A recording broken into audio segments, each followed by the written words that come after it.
Sliding doors. This is the Awake multi-sliding door. Being that this is a showroom display, we wanted to offer this in a couple of different options that are available in the market. Probably one of the coolest things I've seen as far as a flush lock goes, and it just has a push-out button here. You just grab the handle. What's cool about that is you can actually finish your exterior facade all the way up to the frame on the interior and exterior, so that way when you shut this panel, it automatically blurs the line. So that glass almost looks like it's floating right here. That's correct. It looks like it starts with just glass. You don't actually see any material there. And then you just, when you need to open it, you just pop this loose, pull it open.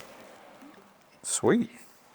You'll also notice that the interlocks where the panels actually overlap are the thinnest in the market. These are 3/4 inch.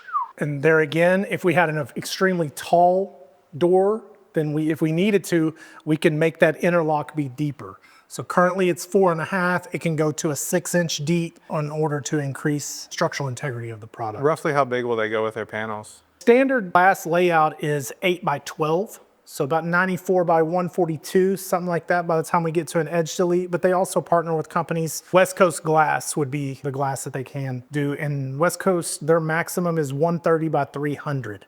So you're talking as big as someone can physically draw it. Awake can meet that spec. I know that's one thing Awake's been known for is architecturally driven. So if you have a concept that you like as a builder, as an architect, you can kind of go talk to Awake through your dealer like us and see what they're willing to come up with. I would second that, absolutely. The thing that I've enjoyed the most about working with Awake is their cohesiveness between the manufacturer and the end user. So we're bringing constant questions up to them about this is how it's drawn, this is the design intent. What do we need to do? What modifications do we need to do? Or what discussions do we need to have with the client in order to make that happen? So that's something that I've really enjoyed working with, not only our local territory rep who's been in this game for many, many years, as well as the manufacturers reps that are back in Gilbert and really enjoyed. So you'll notice what's interesting is the window we looked at earlier that had the 2-inch stop profile on it so that it would have vertical alignment with the casement.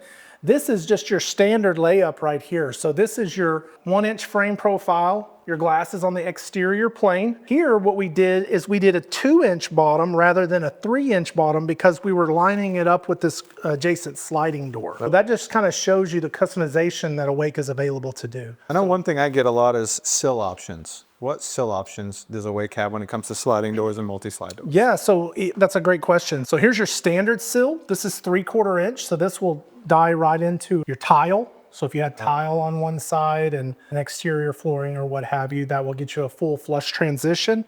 You also have what's called a T-track. They call it a T-sill.